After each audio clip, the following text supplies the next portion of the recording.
Ito ang bagong motor na ilalabas ni Rusi dito sa Pilipinas. Actually andito na ito sa Pilipinas for demo purposes pa naman at marami ang nagandahan sa motor na to.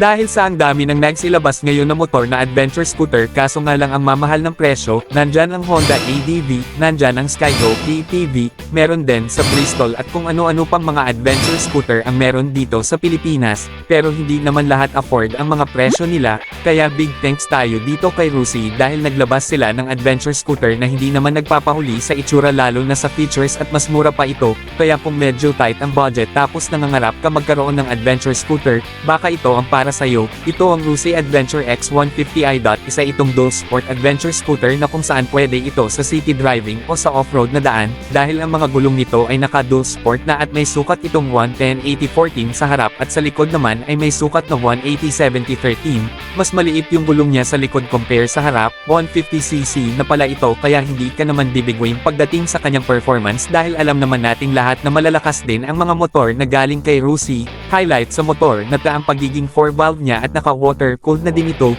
for better engine performance at nakakatulong itong mapalamig ang makina kahit na nasa malayuan ka ng biyahe, pero kahit na 150cc ito ay matipid pa rin ito sa gas dahil naka-fuel injected na nga po ito, may kasama na din itong USB charging port kaya hindi ka na mangangamba kung malobot ang cellphone mo sa gitna ng biyahe dahil pwede kang ditong mag-charge. Dagdag pogi din sa motor na to ang kanyang malaking visor at kagandahan dito ay fully adjustable pa ito, nakakatulong ito para hindi direktang tatama sa driver yung hangin lalo na kung nasa high speed ka na.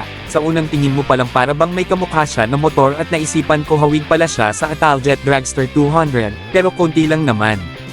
Sa suspension niya ay naka-telescopic ito sa harap at naka-dual shock absorber naman sa likod. Kagandahan dito ay kasama na siyang rubber cover sa kanyang telescopic para hindi direktang tatama yung mga alikabok. Kagaya ng ibang scooter ay meron andin itong side pocket na kung saan pwede ka dito maglagay ng maliliit na gamit, pwedeng cellphone o yung mga coins mo at basahan. Sa braking system naman ay hindi ito tinipid ni Rusi dahil naka-disc brake na din po ito harap at likod kaso nga lang hindi pa ito naka-ABS. Naka-CBS lang ito kung tawagin ay combo brake system. Ibig sabihin ng combo brake system ay yung pagkapreno mo sa harap ay may kasama na din siyang preno sa likod. Kagandahan sa motor na ay naka full LED na nga po ang kanyang mga ilaw. Naka projector light naman siya sa kanyang headlight. Ito ay kayang magbigay ng mas maliwanag na biyahe tuwing gabi.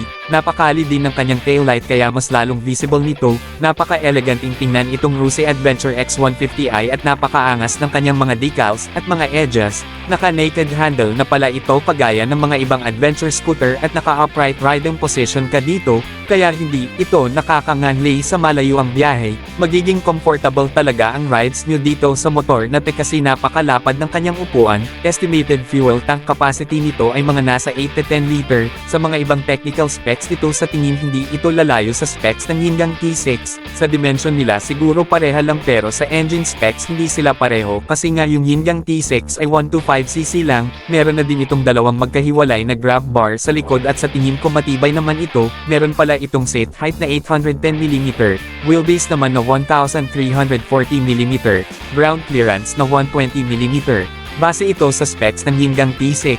Nagandahan din ako dito sa kanyang napaka-unique na spokes type mags pero sa tingin ko mas maganda ito lalo kapag naka-spokes and rims ito, kagaya ng Honda ADV, pero sa overall maganda talaga itong Rusi Adventure X150.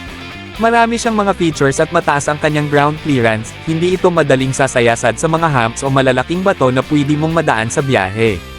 Kung gusto mong magkaroon nito or gusto mong bumili nitong Rusi Adventure X150, ay mag-PM lamang po kayo sa pinakamalapit na Rusi sa iyong lugar. Shout nga pala sa Source Mitch Motovlog. Ay follow na din siya sa kanyang YouTube channel at magiging updated kayo sa mga bagong motor ni Rusi. Sa price naman po estimated mga nasa 90 to 110,000.